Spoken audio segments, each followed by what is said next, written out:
አሊያንስ ሲመጣ ስልጣን ኢምፖርታንት እንትን ነው። ይህንን ስልጣን ለኔ የሚል አመለካከት አለ። ናቹራል ነው። ኢቭን በዲሞክራቲክ የሆኑ ሀገሮች ሶስት ደቂቃ ይቀራል።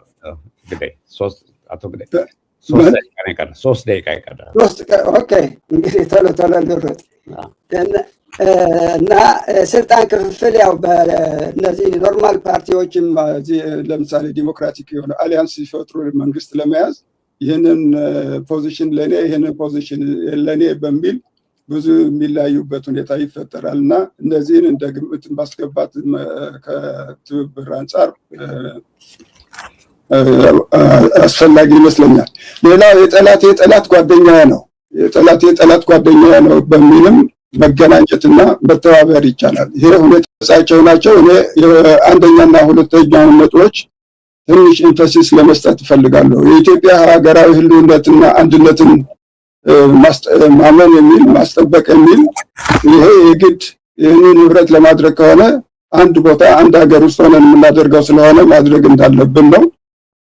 ከዚያም አልፎ አገር ከሌለን ሉዓላዊነት ከሌለው ምንም አይነት ትግል ለማድረግ የሚቻል ነገር አይደለም።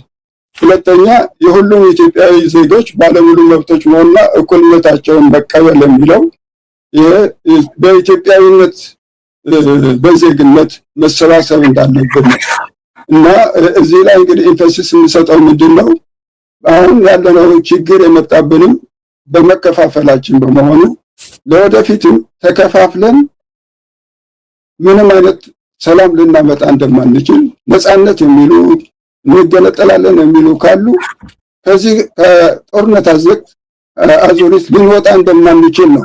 ምክንያቱም የማንን መሬት ይዘን ነፃ ትወጣለህ የሚለው አሁን እንደምናየው ሁላችንም እነዚህ ክልሎች ችግር ስላለባቸው እርስ በርስ ወሰን ችግር ስላለባቸው ችግር ውስጥ ነው የምንገባው እና ይህንን ችግር የምንፈታው በጋራ በአንዲት ኢትዮጵያዊነት በዜግነት ስንተባበር ብቻ ነው የሚል እምነት ያለን። እንግዲህ ይህንን እንትን በማድረግ ላጠቃልለው ጊዜውን እንትን አጥሮብኛል ይመስለኛል። ይጨርሳለሁ። ሌሎቹን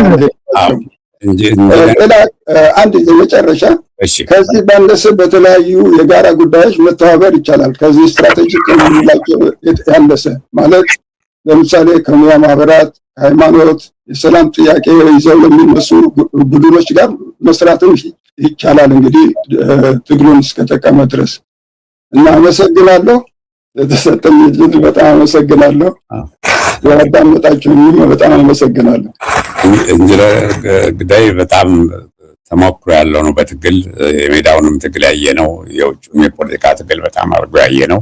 ደግሞ ህይወቱም በሙሉ በዚህ ትግል ላይ ያሳለፈ ሰው ነው። ወደፊትም በጣም ኮሚትድ የሆነ ኢትዮጵያን በጣም አድርጎ የሚወድ እና ሌት ተቀን የሚሰራ ሰው ስለሆነ በጣም አድርጌ ነው የማመሰግነው። ታንክ ዩ ሶ ማች። ሰዓትን ትንሽ አንድ ደቂቃ ወስደብኛል፣ ግን ምንም አይደለም።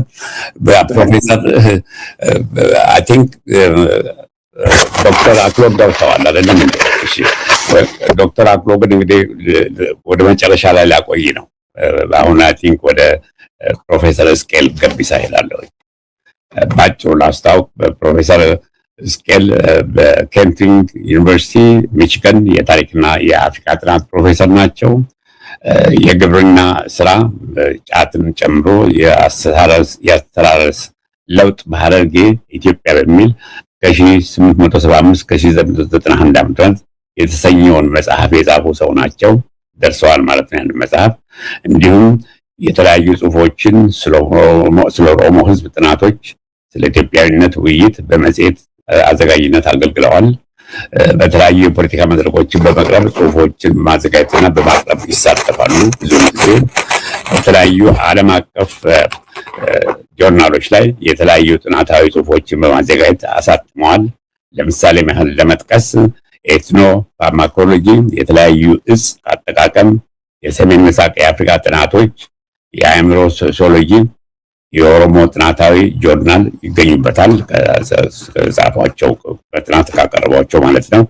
ከዚህ በተጨማሪም በብዙ የመጽሐፍት ጽሁፎችን አበርክተዋል። በቻፕተርስ ነው ማለት ነው። የተለያዩ ድርሰቶችን አሳትመዋል።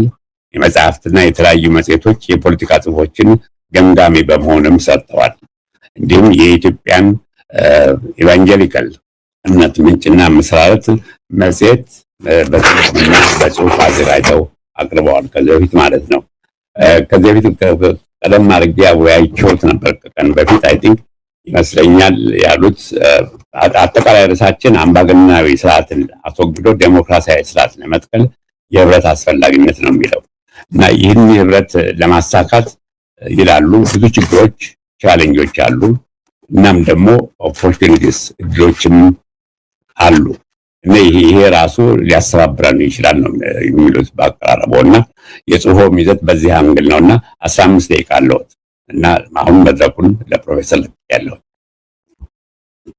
ፕሮፌሰር መልካም አመሰግናለሁ አቶ ንጉሴ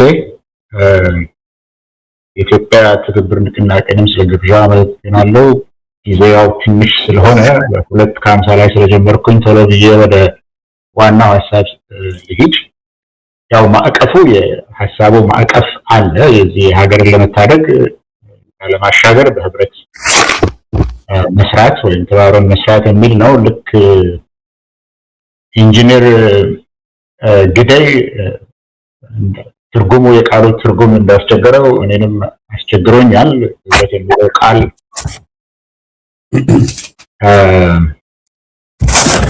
እኔንም ፍሊፕ እናደርገው ነገር ወይስ ምን ኦኬ እሱ እኔ አይደለም ሌላ ነው ማኔጀርስ ጥሩ ይሄ እንግዲህ ያው እነዚህ ሶስት ነገሮች ላይ ነው ማተክሮ ነው በበኩሌ በመነሻ ደረጃ እንዳልኩት የቃሉ ትርጉም ትንሽ አስቸጋሪ ሆኖ ታይቶኛል በጽንሰ ሐሳብ ደረጃም በተግባርም ደረጃ ብዙ ያስቸግራል ህብረት ማለት ለማንኛውም በቃላትም አሁን እዚህ ላይ እንደሚታየው በተግባርም ደረጃ ብዙ ጊዜ ይምታታል እዚህ ራሱ በኦንላይን ባለ መዝገበ ቃላት ላይ የ4 5 6 7 ትርጉም ነው የሚሰጠው ነገር ግን እኔ ከኔ የሚጠበቀው ርዕሱ ሲሰጠኝ ለምንድነው በሚለው ጉዳይ ላይ እኔ ያደረኩት ምንድነው የተሰጠን ፕሮግራሙን ለማስተዋወቅ የተበተነው ወረቀት ላይ ብዙ መሪ ጥያቄዎችን አስነስተዋል ከነዛ ውስጥ የትኛው ነው ለኔ የሚመቸው ብዬ የመረጥኩት ከነዛ ጥያቄዎች ውስጥ መጨረሻ ላይ የተቀመጡትን ሁለት ጥያቄዎች ነው የሚታገሉ ኃይሎችም ሌሎችም የፖለቲካ ኃይሎች አሁን ሀገርን ለመታደግና ለውጥ ለማምጣትና ሽግግርን ለማካሄድ ከሚለው ላይ ይሄንን እነዚህ ዓላማዎችን ለማሳካት ምን ተግዳሮቶች አሉ ምን መሰናክሎች አሉ እነዚህ መሰናክሎች ለመወጣትስ ምን መደረግ አለበት የሚለው ነገር ላይ ነው የማተኩረው ጥያቄዎቹ አብዛኞቹ የስልት ጥያቄዎች ስለሆኑ በመስክ ላይ ላሉት ታጋዮች ትቼ እኔ ተግዳሮቶችን መተንተን ስትራቴጂካዊ እድሎችን መለየት ሐሳቦችን ማመንጨት አዋጭ መንገዶችን መተለም የልሂቅ ድርሻ ነው ብዬ ስላመንኩኝ በእነዛ በሁለቱ ላይ አተኩሬያለሁ ምክንያቱም ትርጉሙ ምንድነው ከማለት ይልቅ በተግባራዊ ጉዳዮች ላይ ማተኮርና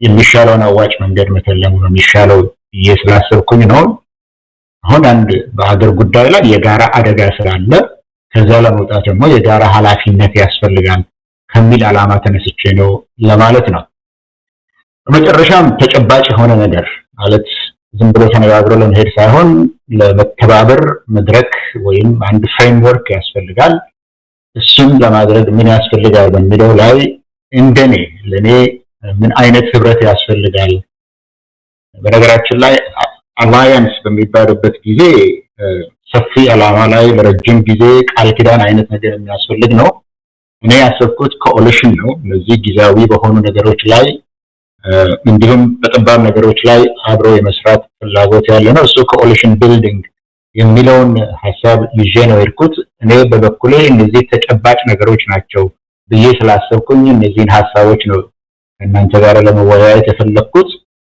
እነዚህም ያው የፖለቲካ ህብረትን እንደ ሞዴል ሆኖ ለኔ የሚታየኝ በአምስት እርከኖች አልፎ ብሎም በተራ የሚተከሉ 5 አምዶች ላይ የሚቆም ስትራቴጂካዊ ማዕቀፍ መመስረት ነው የሚሻለው ነው ያልኩት። ምክንያቱም ለነዚህ ሁለት ዓላማዎች ዘላቂ መፍትሄ ሆኖ ያገለግል ይችላል ብዬ ያሰብኩት እዚህ ላይ የምታዩት ነው። የመጀመሪያው ያው የሂደቱን ነው የሚያካሂደው። በሂደቱም ላይ ያለ ስራውን ይሰራል። በመጨረሻም ደግሞ እንዲህ አይነት መልክ በስራ ላይ የሚውል አይነት አስተሳሰብ ነው ያለኝ። ስለዚህ ይህንን ማዕቀፍ ከመዘርዘሬና የኢትዮጵያ ልሂቃን እስካሁን ድረስ መተባበር ለምን ተሳናቸው የሚለውን መመልከት ይሻላል ብዬ ነው። ይሄን ለምን እንደተከፋፈሉ ማወቅ፣ ለምን አንድ ላይ መተባበር እንዳልቻሉ ማወቅ፣ ከዛ ለመውጣት እቅድ ለመሰለም ይረዳል ብዬ ነው። በመጀመሪያ ተግዳሮቶቹን ልንመልከት። ይሄንን ነገር ወደ ኋላ መጣበታለሁ። ተግዳሮቶች ብዬ እኔ ያቀረብኩት ታሪክ ወደ ኋላ ሄጄ በማየት ነው። አንዳንድ ሰዎች የግለሰቦች ልዩነት ነው፣ የግለሰቦች ግጭት ነው ይላሉ። በእኔ መዋቅራዊ፣ ታሪካዊና ተቋማዊ ልዩነቶች አሉ ላለው። የመጀመሪያው ስለ ኢትዮጵያ የሀገረ መንግስት ግንባታ እስካሁን ያልታረቁ አሁንም በንግግር ላይ የምሰማቸው ተገዳዳሪ ርዕዮችና ትርክቶች አሉ። እነዚህም ካለፈው ምዕተ ዓመት ጀምሮ እስካሁን ድረስ ያሉ ናቸው። አንዳንዶች ራሳቸውን የሲቪክ ብሔረተኛ ነን ይላሉ። የዜግነት ፖለቲካ አቀንቃኞች ነን ይላሉ። እነሱ ኢትዮጵያ ዜግነትን መሰረት ያደረገ ብሔርን የተሻገረ ውህድ ማንነት የሚታይባት አህዳዊ የፖለቲካ ማህበረሰብ መሆን አለባት ወይም ናት የሚሉ ናቸው። ከነሱ ሌላ ደግሞ የብሔር እኩልነት ያስፈልጋል፣ ኢትዮጵያ የራስን እድል በራስ የመወሰን መብት ያላቸው ራስ ገዝ ብሔሮች ፌዴሬሽን መሆን አለባት ወይም ናት የሚሉ ናቸው። እነዚህ እንግዲህ የፖለቲካ እና ልዩነት ብቻ ሳይሆኑ በፖለቲካም በፍልስፍናም በህይወት ተሞክሮ ሲቀረጹ የኖሩ ተፈካካሪ ሀገረ መንግስት ስቴት ማለት ነው። በዛ የዛ ርዕዮች ናቸው። ታሪካዊ ልዩነት ነው። የግጭቶችን ምክንያቶች ሆነው የቆዩ ናቸው። ሁለተኛው እነዚህ ርዕዮች በተግባር ሲውሉ የመጠፋፋት ትግልን አንዱ ከአንዱ ጋር የመኖር ነገር ሳይሆን አንዱ አንደኛውን አሸንፎ የመኖር ትግልን ያቀጣጠሉ፣ ክፍፍልን ተቋማዊ ያደረጉ ናቸው። በዚህም ላይ 4 ደረጃዎች አሉ። ከጊዜ አንጻር ሳየው ግን በዛ ላይ ብዙ ጊዜ ማጥፋት ያለብኝ አይመስለኝም። ነገር ግን በህገ መንግስት ደረጃ በኢትዮጵያ ውስጥ በህገ መንግስት ደረጃ ተቀርጸው የመጀመሪያው ህገ መንግስት በ31 በፈረንጅ አቆጣጠር የሚቀጥለው 55 እስከ 87 ድረስ በቆየው ምናልባትም ከ66 ጀምሮ ምንም ህገ መንግስት ሳይኖር፣ ነገር ግን እዛ ላይ ህገ መንግስቱ ራሱ የሚለው ኢትዮጵያ ህዝቡ አንድ የማትከፋፈል በሃይማኖት አንድ ወጥ የሆነች በባህሏም አንድ የባህል ኤሪያ ካልቸራል ኤሪያ ናት ብሎ ነው በህገ መንግስቱ ነው የሚያስቀምጠው። በ87 እስከ 89 አንድ የነበረው የደርግ ህገ መንግስት የሚለው በዛም ውስጥ ገብቶ ነገር ግን በዛን ጊዜ ኢትዮጵያ የብሔሮች ሀገር ናት፣ ነገር ግን የብሔሮች እኩልነት ነው የሚያስፈልገው፣ አካባቢ ራስ ገዝነትም እንዳስፈላጊነቱ ይሰጣል የሚለውን ተቀብሎ ነው የቆየው። ከዛ በኋላ ያለው ህገ መንግስት ስራ ላይ የዋለው ደግሞ የፖለቲካ ስርዓትን መስርተው በብሔር ደረጃ የተደራጀ ፖለቲካን ነበር ሲያካሂደው የነበረው። ይሄ የፖለቲካ አውድ ደግሞ በብሔር የተደራጁ ብዙ ሰዎች የብሔር ፖለቲካ የሚባለውን ነገር እድልና አድቫንቴጅ ስለሚሰጣቸው በዛ ሲሄዱ ነው የነበረው።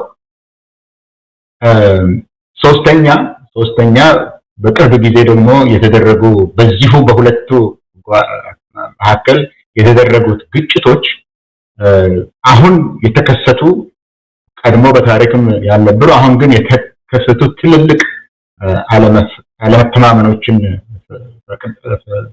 ፈጥረዋል። ትግራይ፣ ከበባው፣ ጄኖሳይዱ፣ ህልውና አደጋ፣ እነዚህ አዲስ የሰለባ ስሜቶችን አድርገዋል። በአማራም እንዲሁ የባህላዊ እሴቶች መዘረፍ፣ ከስልጣን መገለል፣ የብሔር ማንነት መካድ፣ የጭፍጨፋ ሰለባነት አዲስ አይነት ስሜቶች ተፈጥረዋል። በኦሮሞ ልሂቃንም በተለይ ከስልጣን ውጪ ባሉት የቀጠለ ታሪካዊ መገለል አለ የሚሉ አሉ። የታሪካዊ ጥያቄዎች መረሳት እና ጅምላ ግፍ አለ የሚሉት እነዚህ አዳዲስ ነገሮች ናቸው። አራተኛ የልሂቃን ኪራይ ሰብሳቢነት አለ። አሁን ልሂቅ ሆኖ በስልጣን ውስጥ መግባት ጥቅም አለው፣ የራሱ ጥቅም አለው።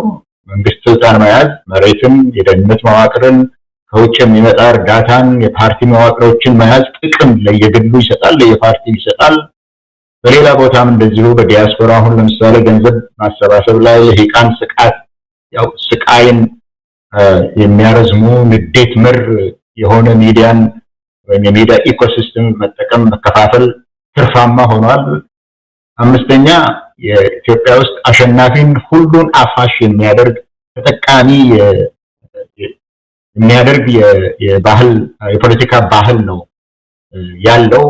አንዱ በሚያሸንፍበት ጊዜ ሁሉንም ለራሱ የሚያደርግበት እንጂ ከሌላው ጋራ ስልጣንን መጋራት የሚባል ነገር የሌለበት፣ ስልጣንን መጋራት የግል ጥቅምን መዳፈር፣ ንብረትን ማጣት ያስከትላል ማለትን የዛን ስሜት ስለሚቀጠቅስ በስልጣን ላይ ሙጭጭ ማለት አለ። ወደ ስልጣን ለመሄድ የሚፈልጉትም ያንኑ ስለሚያዩ በእነዚህ 5 ምክንያቶች ምክንያት እስካሁን ድረስ አንድ ላይ መምጣትና በአንድ ላይ መታገል ሳይቻል ቆይቷል። ነገር ግን እድል አለ ላለሁኝ እኔ በአሁኑ ሰዓት ከተግባር አንጻር ሲታይ የሚቻለውም የሚያስፈልገውም ጥምረት ነው፣ የጥምረት ግንባታ ነው፣ የኮalition building ነው ብዬ ነው የማስበው። ይህ አማራጭ የማይሆን ነገር ነው በአሁኑ ሰዓት። ምክንያቱም ተግዳሮቶቹ እንዳሉ ሆነው ነገር ግን የጋራ አደጋ ስላለ በጋራ መስራት ግዴታ የሆነበት ጊዜ ነው። ለዛ እድል አለ። ነገር ግን መረዳት ያለብን ነገር ያለ ይመስለኛል በዚህ ጉዳይም ላይ። አንደኛ ኢትዮጵያ የብዝሃ ማህበረሰብ ሀገር ናት።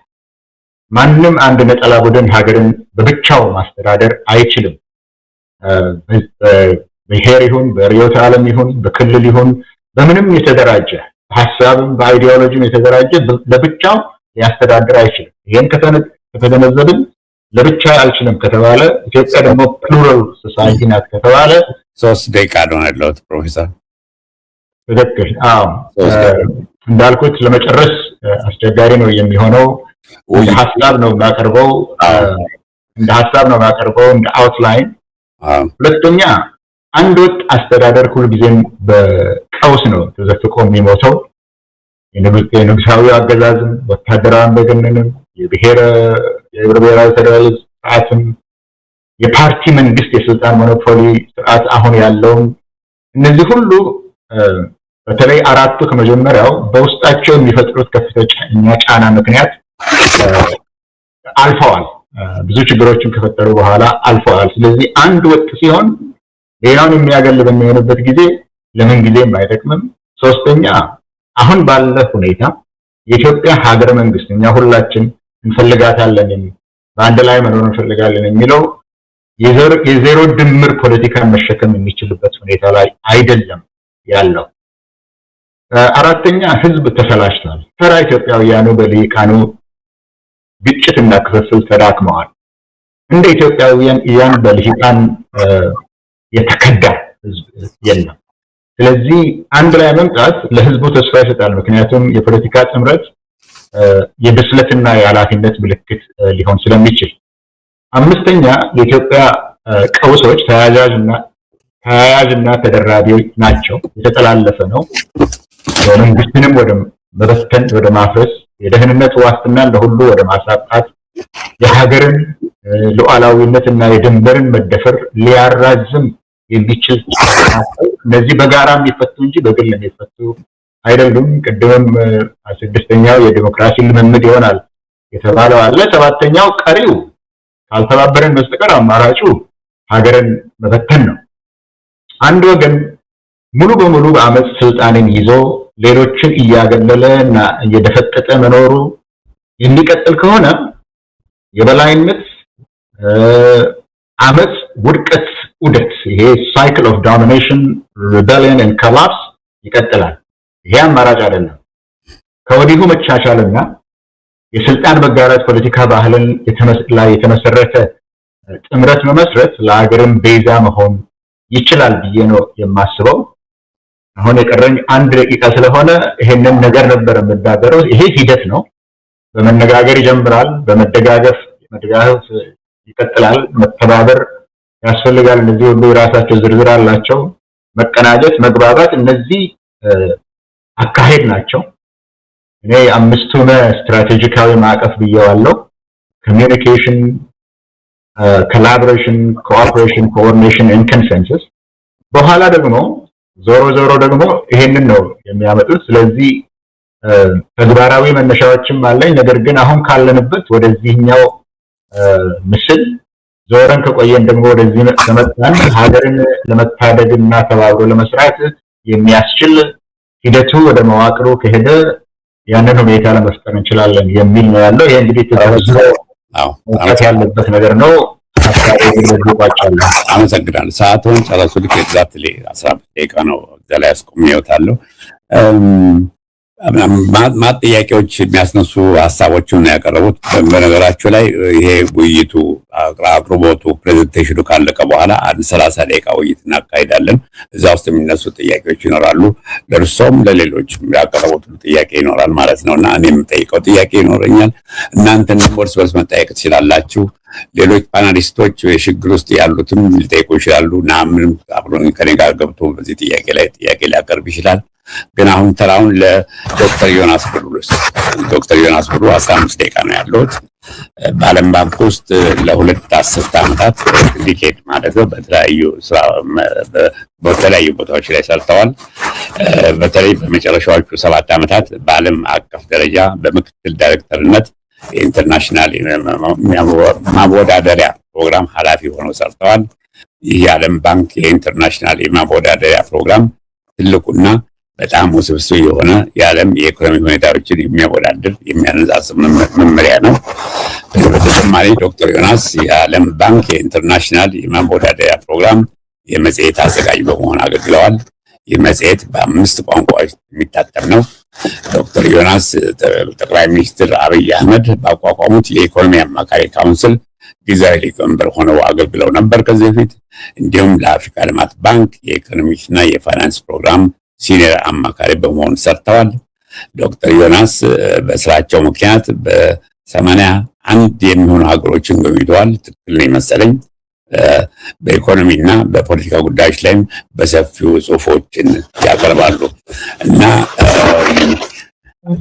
ዶክተር ዮናስንም እንዲሁ ቀደም አድርጌ አንድ ለአጭር ጊዜ ውይይት አካሂጄ ነበር።